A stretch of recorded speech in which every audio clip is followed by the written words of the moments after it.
اور پھر جانور ہو کے وہ بھی حضور کے ساتھ وفا کرے تے اسی حضور دے امتی انسان ہو کے اسی رسول اللہ دے نال وفا کس طرح چھڑ دئیے۔ قاضی اعظم مالکی صاحب رحمۃ اللہ تعالیٰ علیہ نے یہ شفا شریف میں لکھا ہے، آپ فرماتے ہیں کہ ایک کافر ہے، اس نے شکار کے لیے وہ گیا جنگل میں، تو اس نے کیا دیکھا، ہرنی تھی، وہ اپنے 2 بچوں کو نا دودھ پلا رہی تھی، تو چونکہ اس ہرنی کا دھیان وہ شکاری کی طرف تو نہیں تھا، وہ بچوں کو دودھ پلا رہی تھی، تو شکاری کے لیے بڑا آسان ہوا، اس نے جال پھینکا، ہرنی جون سی ہے نا وہ شکار ہوگی، ہرنی کو نا وہ پکڑ کے لے آیا۔ اب قاضی صاحب فرماتے ہیں کہ ہرنی کو اس شکاری نے اس طرح بند کر دیا، ایک راہ گزر تھی اس کے ایک طرف روڈ کی ایک طرف ہونی ہے سڑک کی، تو کچھ دیر بعد نا کیا ہوا کہ وہ ہرنی نا آنکھوں سے آنسو اس کے جاری ہیں، اور پھر ماں کی ممتا بھی ہے، سوچ رہی ہے دودھ پیتے بچے ہیں، ان کو تو کوئی بھیڑیا کوئی شیر کھا جائے گا یا وہ بھوکے پیاسے مر جائیں گے، تو اب ہرنی کی کوئی امید باقی نہ رہی۔ لیکن امیر المجاہدین فرماندے نے کہ جب ساری امیدیں ٹوٹ جاننا پھر مدینے والے کا سارا کام آتا ہے۔ اتنی دیر میں امام الانبیاء آقا و مولا حضور علیہ الصلوۃ والسلام کا گزر ہوا، ہرنی کی بھری آنکھیں ہیں، حضور کی طرف دیکھی اور مخاطب ہوئی، عرض کرنے لگی کہ یا رسول اللہ، ہرنی کی آنکھیں بھری ہیں اور آقا و مولا حضور علیہ الصلوۃ والسلام کا چمکتا ہوا دہا چہرہ دیکھنا عرض گزار ہو گئی۔ آج دا مولوی کہندا ہے دیوار کے پیچھے نہیں پتا، یہ نہیں سنتے وہ نہیں سنتے، یہ تو ہرنی کا بھی عقیدہ ہے، ہرنی کو بھی پتا تھا کہ اس کائنات میں میری کوئی بولی سمجھے گا تو وہ حضور کی یاد ہے۔ ہرنی آ کے دکھ اور مداوا بیان کرنے جا رہی، ہرنی کو بھی پتا ہے کہ اگر میرے دکھ درد کی دوا کوئی مداوا کرے گا تو وہ بھی جناب امام الانبیاء جناب حضرت محمد مصطفیٰ ہے صلی اللہ تعالیٰ علیہ وسلم۔ ہرنی نے عرض کی یا رسول اللہ 2 بچے ہیں، وہ جنگل میں رہ گئے، یہ شکاری ظالم مجھے شکار کر کے لے آیا، اتنی سی عرضی ہے آپ مجھے رہا کریں۔ میں اپنے بچوں کو دودھ پلانے یوں گئی اور یوں واپس آئی۔ حضور علیہ الصلوۃ والسلام مسکرائے، حضور نے فرمایا رہا میں تجھے کر دیتا، لیکن اگر تو گئی اور واپس نہ آئی تو ہرنی نے پتہ کیا عرض کی آگے سے، یا رسول اللہ پھر میرے اوپر اس شخص جتنی لعنت ہے کہ جس کے سامنے آپ کا نام نامی آپ کا ذکر کیا جائے پھر وہ آپ کے اوپر درود پاک کا نذرانہ نہ بھیجے۔ ہرنی بول پئی یا رسول اللہ پھر میرے اوپر اس شخص جتنی لعنت کہ قیامت تک جس کے سامنے آپ کا ذکر کیا جائے آپ کا نام لیا جائے پھر وہ آپ کے اوپر درود پاک میں نذرانہ بھیجے۔ اب آقا و مولا نے اپنے دست سے اس کو رہا کیا تو وہ اس طرح پھر چھالاں مار دی، چلی گئی جنگل کے اندر اس نے بچوں کو دودھ پلایا، ادھر سے وہ شکاری آ گیا، جال دیکھا خالی، عرض کرنے لگا کہ جناب ہرنی تھی میرا شکار، میں اس کا مالک، میری ملک سی، میرا حق سی، کدھر گیا؟ حضور نے فرمایا کہ میں نے رہا کیا۔ حضور نے فرمایا میں نے چھوڑ دیا، ابھی گئی ہے بچوں کو دودھ پلانے کے لیے، ابھی واپس آ جائے گی۔ عرض کرنے لگا جناب کدے شکار بھی چھوٹ کے واپس آیا؟ حضور نے فرمایا بات تو ایسے ہی ہے کہ کسی بندے کے ہاتھ سے جائے تو واپس آتا نہیں، لیکن جب نبیوں کے امام کے ہاتھ سے جائے۔ اب دیکھتے ہی دیکھتے اب یہ وہ بات آ گئی ہے وفائے رسول کی۔ ہرنی ہے اور پتہ نا ہرنی کا دل کتنا ہے، کوئی دلیری تو ہے کوئی نہیں، ہرنی ہے۔ اب ہرنی کو سامنے موت بھی نظر آ رہی ہے کہ واپس آئے گی تو یقینی موت ہے، قید ہے، اس کے بعد گلے کے اوپر چھری پھرے گی، وہ تو کھال بھی میری پٹھی لا دے گا، ساری چیزیں ہرنی کو پتہ ہیں، لیکن وہ عجب منظر تھا۔ قاضی صاحب کہتے ہیں خدا کی قسم کچھ دیر کے بعد جب جنگل پہ یوں نظر پڑی تو جنگل سے خالی ہرنی نہیں اپنے ساتھ 2 دودھ پیتے بچے بھی لے کر آ رہی تھی۔ بتاؤ جی، مرغی چوچے کٹے، بلی آ جائے حملہ ہو جائے، اور مرغی جو ہے نا وہ بلی نو بھی پہ جاتی ہے۔ ماں تی بامتا ہے نا، وہ مرغی جو ہے وہ اپنی جان کی پرواہ کیے بغیر بلی کو بھی پڑ جاتی ہے، کتے کو بھی پڑ جاتی ہے، اپنے بچوں کی حفاظت کے لیے، ان کی جان بچانے کے لیے۔ لیکن یہاں عجب منظر ہے، ہرنی خود تو آ رہی، وعدہ کا وفا تقاضا تو اتنا ہی کافی تھا، ہرنی اکیلی آ جاتی، حضور کے ساتھ وعدہ وفا ہو جاتا، لیکن وجہ کیا؟ ہرنی خود بھی آئی، ساتھ 2 دودھ پیتے بچے بھی لے کے آئی، اور قیامت تک یہ بات یہ مسئلہ سمجھانا مقصود تھا کہ پہلے بات تھی ہرنی کی۔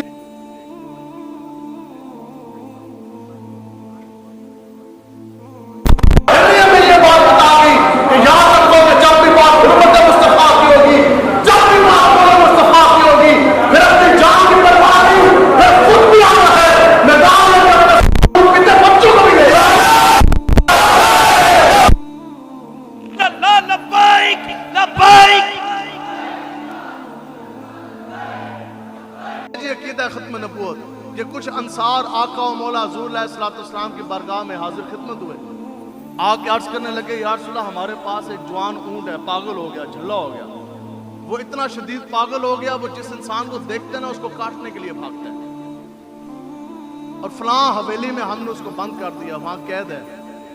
تو حضور علیہ السلام مسکرائے اور حضور علیہ السلام نے فرمایا پھر چلیے نا اس اونٹ کی طرف۔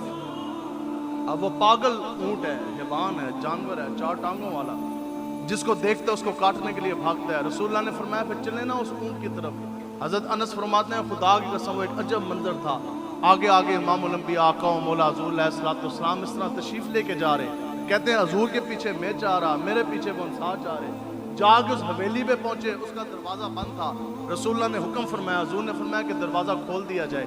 آپ فرماتے ہیں میں نے دروازہ کھولا، آقا و مولا حضور علیہ السلام اس حویلی کے اندر داخل ہوئے، پیچھے ہم بھی داخل ہو گئے۔ ایک طرف نا حویلی کے ایک طرف کونے میں وہ اونٹ پاگل منہ سے جھاگ نکلی، ادھر پھیرے اس طرح پاگل اونٹ۔ کہتے ہیں جیسے اس نے دیکھا نا کہ کچھ لوگ اس احاطے میں داخل ہو گئے، کہتے ہیں وہ اونٹ نا بالکل دیوانہ وار حیوان سی، پاگل سی، کہتے ہیں بڑی شدت کے ساتھ، بڑی قوت رفتار کے ساتھ اس طرح لگ رہا سی حملہ آور ہونے کے لیے وہ ہماری طرف بھاگا۔ کہتے ہیں لیکن جیسی وہ نزدیک آیا نا اور حضور کے چمکتے وہ دعا چہرے پہ اس اونٹ کی نگاہ پڑی، جانور ہے، پاگل ہے، اونٹ ہے، منہ سے جھاگ بھی ہے بھی حیوان، جو عقل شعور تھا وہ بھی چاہتا رہا۔ حضرت انس فرماتے ہیں جیسے رسول اللہ کے چمکتے چہرے پہ نگاہ پڑی، عجب منظر کہ وہ اونٹ ٹھہر گیا، اپنے دونوں گھٹنے زمین پہ ٹیک دیے، لمبے لمبے ہونٹ حضور کے قدموں پہ رکھ دیے، حضور کے پائے دس کا بوسہ لینے لگ گیا۔ حضرت انس نے عرض کی یا رسول اللہ عجب منظر، یہ تو پاگل ہے، جس کو دیکھتا تھا کاٹنے کے لیے بھاگتا تھا، وجہ کیا؟ حضور نے فرمایا اس کائنات میں ایسا کوئی ذرہ نہیں، ایسی کوئی شے نہیں جس کو یہ نہیں معلوم کہ میں محمد عربی اللہ کا آخری رسول ہوں۔ نعرہ رسالت، نعرہ رسالت، تاجدار ختم نبوت۔ جی غلطی اور جھلے پاگل حیوان 4 ٹانگوں والے اونٹ سے نہ ہوئی، آج کوئی بدبخت یہ کہے کہ ہم نے بن جانے کے بعد پارلیمنٹ کے اندر عقیدہ ختم نبوت کے بل کے اوپر مسودے کے اوپر دستخط کر دیا، کلیریکل مسٹیک ہو گئی۔ ہم نے کہا سب کچھ ہو سکتا ہے لیکن عقیدہ ختم نبوت کے اوپر غلطی کسی سے بھی نہیں ہو سکتی۔ آگے سنو جی وفا کی بات، ختم نبوت کی بات۔ میرے اوپر ہر سال 3 مہینے پابندی لگتی ہے، زبان بندی۔ ابھی بھی میں آپ کے سامنے تقریر کر رہا ہوں، میرے اوپر اس وقت بھی زبان بندی ہے، لیکن پھر کوئی ایسی زبان بندی ہے، محرم کا مہینہ، سفر کا مہینہ، ربیع الاول شریف کا مہینہ، اس مرتبہ جب پابندی لگی جمعہ پڑھانے کے لیے میں جا رہا، محرم کا آغاز تھا، تو ایس ایچ او آ گیا ڈالے لے کے ساتھ کو، مجھے آگے کہتا جی یہ آرڈر ہے اور آپ کے اوپر زبان بندی ہے، آپ تقریر نہیں کر سکتے۔ تو میں نے کہا میں نے پڑھ تو لیا لیکن میں نے کہا کہ یہ کس نے لگائی ہے جی زبان بندی؟ اس نے کہا جی ڈی سی او نے۔ میں کہا ڈی سی او کو یہ کس نے اختیار دیا ہے؟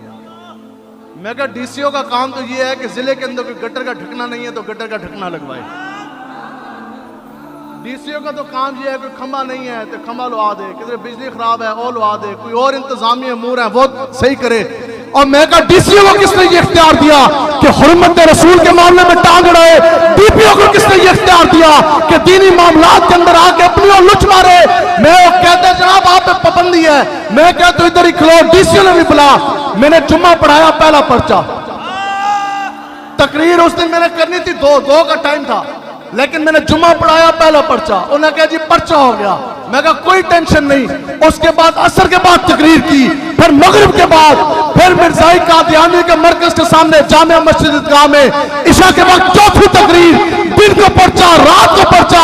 مجھے کہنے لگے جناب 4 شیڈیول لگ جانا، پرچہ ہو جانا، جیل ہو جانی۔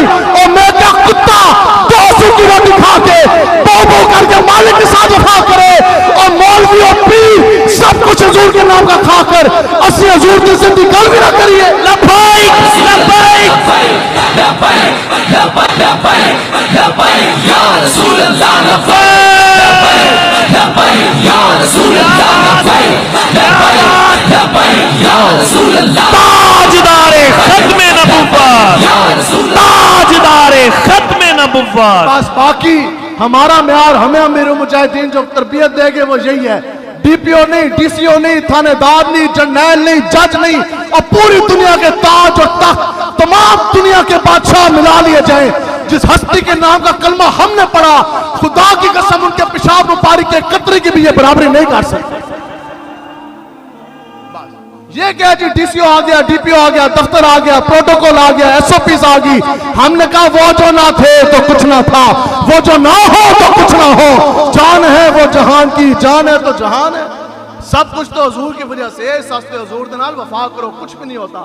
انشاءاللہ نکلیں گے نا حضور کے دین کے لیے انشاءاللہ، مینار انشاءاللہ گروانے ہیں انشاءاللہ، انشاءاللہ۔ یہ تو ملک پاکستان کے قانون میں درج ہے نا، 295 اے ہے، پھر 298 B, 298 C, Pakistan penal code P P C, تاثیرات پاکستان، تو یہ تو ملک پاکستان کے قانون کے اندر درج ہے کہ جو قادیانی ہے وہ اپنے آپ کو مسلمان نہیں کہہ سکتے، وہ کوئی بھی شاعر اسلام کا وہ استعمال نہیں کر سکتے، وہ اپنی عبادت خواہ کو وہ مسجد نہیں کہہ سکتے، پھر وہ مینار نہیں لگا سکتے، محراب نہیں لگا سکتے، امت نہیں لگا سکتے۔ یہ یاد رکھیں کہ عقیدہ ختم نبوت کا جو پہلے فرما رہے تھے علامہ صاحب امیر المجاہدین فرماتے تھے، عقیدہ ختم نبوت ایمان کا جز نہیں ہے، بلکہ عقیدہ ختم نبوت کے اوپر ہی تو ایمان اور اسلام کھڑا ہے۔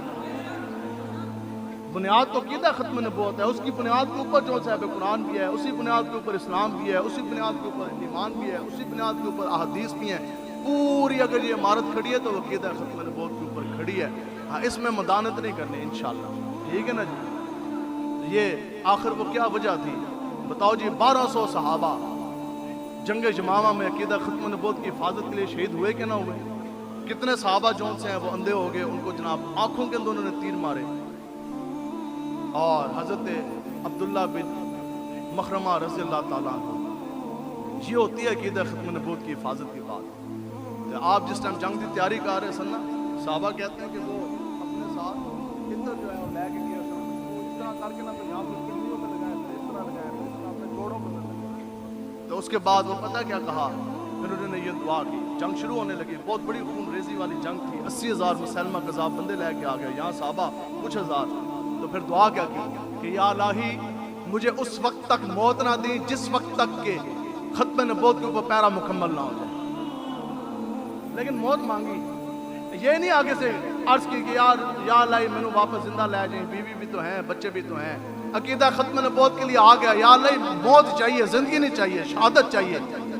لیکن جو شہادت مانگی نا، انسان کام جاتا ہے۔ عرض کی کہ یا الہی مجھے اس وقت تک تو نے موت نہیں دینی جس وقت تک کہ میں عقیدہ ختم نبوت کی پہرے داری کی حفاظت کے واسطے اپنے ایک ایک جوڑ کے اوپر، ایک ایک انگ کے اوپر تیر اور تلوار اور نیزے کا نشان لگا ہوا نہ دیکھ لوں، جس وقت تک کہ ایک ایک انگ، ایک ایک جوڑ میرا جون سے ہے وہ زخمی نہ ہو جائے، خون آلود نہ ہو جائے، یا اللہ پورا جسم زخم سے چور نہ ہو جائے، اس وقت تک تو مجھے موت نہ دی۔ صحابہ کہتے ہیں پھر ہم نے ان کے وہ آخری لمحات دیکھے، کہتے ہیں وہ اس حال میں پڑے تھے، خدا کی قسم ان کا ایک جوڑ، ایک انگ، پورا جسم کا ایک بالشت بھی ایسا حصہ نہیں تھا جو کٹا ہوا نہ ہو۔ جب جیسی دنیا سے جانے لگے، صحابی رسول کو عرض کیا کہ وہ مغرب کا ٹائم ہو چکا تھا، تو فرمانے لگے کہ جو باقی صحابہ ہیں کیا انہوں نے روزہ افطار کر لیا؟ کالا نام فرمانے لگے جی انہوں نے تو کر لیا، میں آپ کے لیے ابھی پانی لے کے آتا ہوں۔ صحابی رسول فرماتے ہیں کہ میں خدا کی قسم جب میں پانی لے کر آیا نا تو آگے حضرت عبداللہ بن مخرمہ جام شہادت نوش کر چکے تھے۔ تو پھر ہمیں سب کچھ کھا جانے کے بعد، سب کچھ پی جانے کے بعد کچھ بھی نہیں ہے، رب پرچہ کہ پھر ایسا پرچہ ہے جو عقیدہ ختم نبوت کی پہرے داری سے میں پیچھے کر لے گا۔ حضرت سالم رضی اللہ تعالیٰ آپ اتنے خوبصورت قاری القرآن ہیں کہ جن کی قرآن کی تلاوت حضور علیہ الصلوۃ والسلام نے سنی، آج بہت بہت بڑے مصر سے بھی قاری آتے ہیں، یہاں ہاتھ رکھ کے جناب بڑی بڑی وہ قرات کرتے ہیں، تلاوتیں کرتے ہیں، لوگ سبحان اللہ تے بیلاں تے سارا کچھ۔ لیکن مجھے بتاؤ جو قاری ہے قرآن کا، کیا اس کو پتہ ہے کہ اس کی بھی قرات یا اس کی بھی تلاوت رب کی بارگاہ میں قبول ہے کہ نہیں؟ لیکن یہاں تو حضرت سالم ہے، حضور علیہ الصلوۃ والسلام نے خود قرآن سنا، ہاتھ اٹھائے، یا اللہ تیرا شکر ہے کہ تو نے اتنا خوبصورت، اتنا اچھا قرآن پڑھنے والا مجھ محمد عربی کی امت میں پیدا کیا، جن کا قرآن مجید سننا حضور نے پسند فرمایا، رب کا شکر ادا کیا۔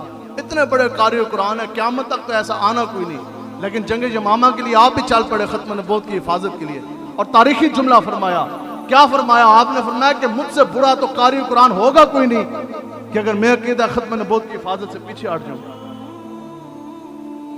اور آپ کے جو دوست ہیں جنہوں نے آپ کو آزاد کرایا تھا، حضرت ابو حنیفہ رضی اللہ تعالیٰ، ٹھیک ہے، آپ دونوں جنگ کے اندر موجود تھے، دونوں موجود تھے۔ صحابہ کہتے ہیں پھر ہم نے دیکھا کہ حضرت سالم جو قاری قرآن ہے نا وہ اسلام کا جھنڈا تھا. کہتے ہیں دائیں ہاتھ کے اندر جو ہے وہ اسلام کا جھنڈا. کہتے ہیں پھر ہم نے اپنی آنکھوں سے دیکھا. کہتے ہیں کہ پھر ان کو پہلے تلواریں لگی لیکن انہوں نے جھنڈا جو ہے وہ نیچے نہ گرنے دیا. کہتے ہیں پیچھے سے پھر منکر ختم نبوت آیا, اس نے پیچھے سے اتنے زور کا وہ نیزہ کیا کہ وہ آگے سے جو ہے وہ آر پار ہو گیا. کہتے ہیں اس کے بعد کیا دیکھا؟ کہتے ہیں کہ ہم نے اپنی آنکھوں سے دیکھا کہ حضرت سالم حضرت ابو حنیفہ رضی اللہ تعالیٰ عنہ کے پاؤں میں اس طرح گرے, منہ باہر اس طرح. تو کہتے ہیں منہ باہر گرے, لیکن خدا کی قسم ختم نبوت کا جھنڈا شہید ہو گئے لیکن اس کو گرنے نہ دیا. صحابی حضرت عبداللہ ابن مکتوم آپ بھی جناب چلے گئے.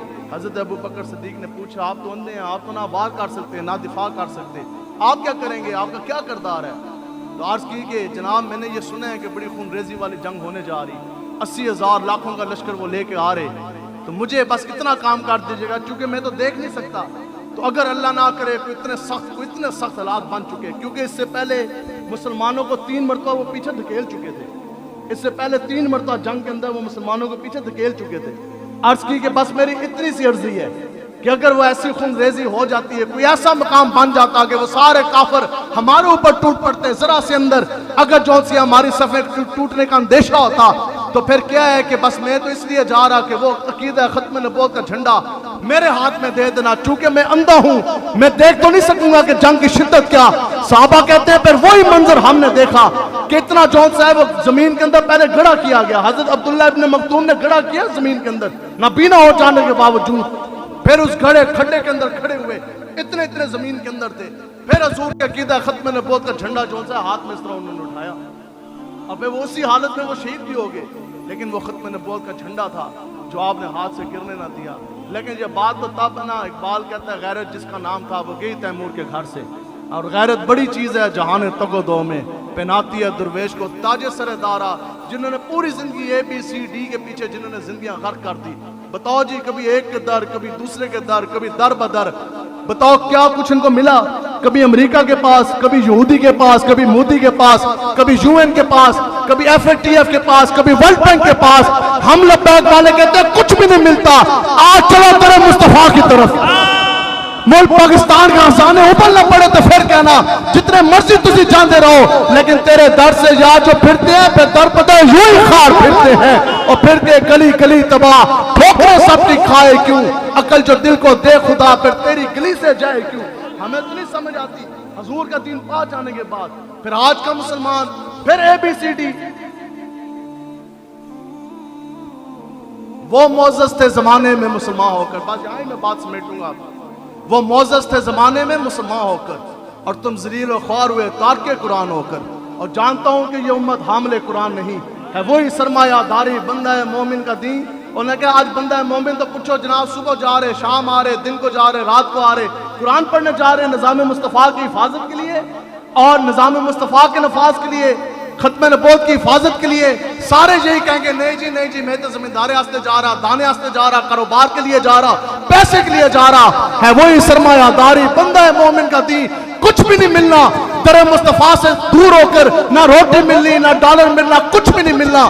آج چلو تیرے مصطفیٰ کی طرف. سب کچھ جو ہے وہ صحابہ جن کو پاؤں میں پہننے کے لیے جوتیاں بھی نہیں تھی, بدر میں چلے سن 2 ہجری.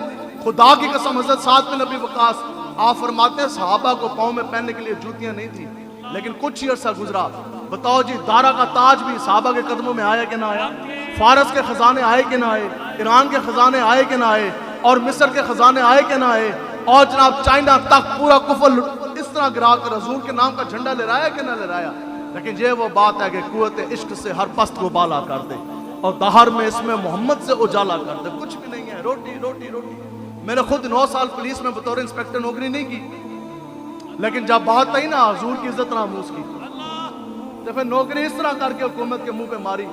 مجھے آج بھی اس SSP کے اپنے جتنے بھی میرے کولیگس ہیں ان کے الفاظ آج بھی نا میرے کانوں میں گونجتے ہیں.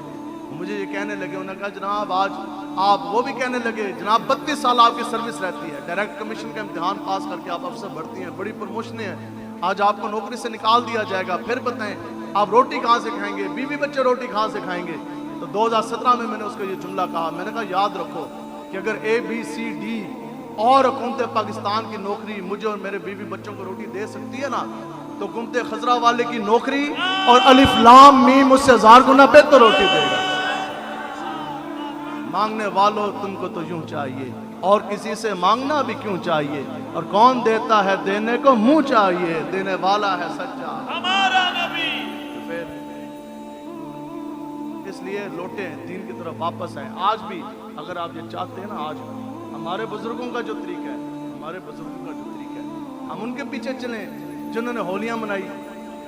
بتاؤ جی، ہولی کے اندر، یہ فتاوی رضویہ میں اعلیٰ حضرت کا فتویٰ ہے، ہولی کے اندر شرکت کرنا حرام ہے، اور اگر آپ اس کو دل میں صحیح سمجھے تو یہ تو صریح کفر ہے، یہ تو صریح کفر ہے۔ اب بتاؤ جی، آج مسلمان صورت بناتا ہے تو وہ بھی یہودی کی طرح کلین شیو، آج وہ لباس پہنتا ہے تو وہ بھی ہندوؤں کی طرح، وہ بھی نصرانیوں کی طرح، بولنے کا انداز ہے تو وہ بھی انگریزی پڑھ وہ بھی جناب کافروں کی طرح۔ ہم نے کہا ہمیں اس پہ اعتراض نہیں ہے، ABCD پڑھیں۔ اعلیٰ حضرت نے بھی فرمایا کہ پڑھو، لیکن اس حد تک کہ مقصد یہ ہو کہ میری زندگی کا مقصد تیرے دین کی سرفراز ہے۔ ہاں، اس مقصد کے لیے پڑھا جا سکتا ہے، لیکن وہ علم جو قرآن و حدیث کے علوم حاصل کرنے میں دین کے اوپر چلانے سے آپ کو جناب وہ روک کے اندر مداخلت کرے اور اس علم سے دور رہنا، یہ آپ کے اوپر جون سا ہے وہ فرض ہے، ویسا علم حاصل کرنا وہ حرام ہے۔ تو آج کل کی جون سی وہ تہذیب ہے، اس دن فتاوی رضویہ میں نا اعلیٰ حضرت نے بڑا کمال لکھا ہے، جو گورے گورے کرتے ہیں نا، گوروں کی تہذیب، اور جناب یہ آپ لکھتے ہیں کہ حضرت خواجہ شمس الدین سیالوی صاحب رحمۃ اللہ تعالیٰ علیہ، تو وہ اسلام مجلس میں بیٹھے اور وہ پتہ کیا بات کرتے تھے، وہ کہتے تھے کہ اگر اللہ تعالیٰ نے مجھ سے روزے حشر یہ پوچھا نا کہ شمس الدین بتا کہ تو رب کی بارگاہ میں کون سی نیکی لے کر آیا ہے، اتنے بڑے وقت کے کتب ہیں، تو آپ پتہ ہے آپ کیا فرماتے تھے؟ اس وقت کا انگریز حاکم تھا نا، کافروں کا دور تھا، اس وقت دور حکومت تھا۔ آپ فرماتے ہیں کہ میں اللہ کو یہ عرض کروں گا کہ یا الہی، تیرے دین کی برکت سے، حضور کی غلامی کی پاور سے میں تیری بارگاہ میں یہ نیکی لے کے آیا ہوں کہ پوری زندگی شمس الدین نے کسی انگریز کافر کا چہرہ نہیں دیکھا۔ آج کس کی نگاہ محفوظ ہے؟ اعلیٰ حضرت آپ تشریف فرمائیں، اچانک سے کچھ گورے انگریز آگے وقت کے حاکم، تو اے نہیں سن جیسے آج کل دے مولوی ایک دی حکومت ہے اس کی جھولی میں بیٹھ گیا، دوسری کی حکومت ہے اس کی جھولی میں بیٹھ گیا، ہاں ایک کہندے ساڑھے کو لا کے عبادتہ کرو چوڑیاں نو، ایسی نہیں۔ آپ نے جیسی دیکھا، آپ نے منہ پہ پتہ کیا کہا، بے سختہ بول کے دیکھ کے آپ نے فرمایا اوئے، آپ نے فرمایا یہ بدبخت، آپ نے فرمایا یہ بدبخت تو بالکل بندر نظر آتے ہیں، کافروں نے دیکھ کے اعلیٰ حضرت فرمانے لگے یہ بدبخت، آپ نے فرمایا یہ دیکھو ان کی صورتیں دیکھو، ان کی شکلیں دیکھو بوتھے، آپ نے فرمایا یہ تو باندر نظر آتے ہیں، یہ تو باندر نے تسی جناب انہاں دے پیچھے۔ علامہ اقبال صاحب رحمۃ اللہ تعالیٰ علیہ آپ فرماندے نے تسی جے پیچھے پھرتے ہو نا ABCD دے، تو آپ کہندے نے کاش ہوتا وہ منصوب فرنگی میرے زمانے میں، کہندے نے کاش وہ نیوٹن آئنسٹائن جنہوں نے خود ایجادیں کی جو سائنس کے باپ جن کو مانا جاتا، اقبال کہتا ہے کہ کاش ہوتا وہ منصوب فرنگی میرے زمانے میں، تو اقبال اسے سمجھاتا کہ وہ مقام کبریا کیا ہے۔ انگریز سر پھڑ کے بیٹھ گیا، آپ اس وقت انگلینڈ میں تھے، انہوں نے کہا جی وٹ از مقام کبریا، اٹامک پاور بھی اس کے سامنے کوئی نہیں، ہتھیار بھی کوئی نہیں، نفریاں بھی کوئی نہیں، یہ ہماری ایئر فورس، رڈار، نیویگیشن، کلیشن کوفے، پورے کفر کی طاقت کوئی نہیں، ایک مقام کبریا، وہ ہر چیز سے بلند کیسے، یہ مسلمانوں کے پاس مقام ہے کون سا، یہ کون سا وہ سٹیٹس ہے، وٹ از مقام کبریا۔ تو اقبال نے پتہ کیا کہا، اقبال نے کہا کہ خودی کو کر بلند اتنا کہ ہر تقدیر سے پہلے خدا بندے سے خود پوچھے بتا تیری رضا۔ جی ہے جی مقام کبریا، اس سٹیج تے جدو تسی اس نیچ تے اپنے آپ کو لے ہوگے تو پھر سب کو جون سا ہے وہ مل جانا ہے، مل جانا ہے، مل جانا ہے۔ اس لیے حضور کے ساتھ وفا کریں، کچھ پتہ نہیں آج نہیں تو کل مرنا تو ہے نا، تو اگر حضور کے نام پر موت آ جائے اس سے بڑی ہمارے لیے اور کون سی سعادت ہے۔ تو انشاءاللہ اخلاص کے ساتھ، جرأت کے ساتھ، قوت کے ساتھ رسول اللہ کے دین کا کام کریں گے جی انشاءاللہ۔ جب چاندے ہونا چہرے چمکتے رہیں، پھر چہرے قیامت تک انہی کی چمکیں گے جو حضور کے ساتھ وفا کریں گے۔ بتاؤ جی امیر المجاہدین رحمۃ اللہ تعالیٰ علیہ آپ کا چہرہ چمکتا تھا کہ نہیں چمکتا؟ بندے کے سر میں درد ہو، جسم میں درد ہو، چہرے کا رنگ عجیب ہو جاتا، چہرے کے تاثرات اور ہو جاتے، آدھا جسم حرکت کے قابل نہیں ہے، اور لاکھوں کے مجمع کے اندر مینار پاکستان میں بھی بیٹھا ہوا ہم سب نے دیکھا، لیکن لاکھوں کے درمیان میں بھی ان کا چہرہ چوندھویں کے چاند کی طرح چمکتا تھا کہ نہیں چمکتا تھا؟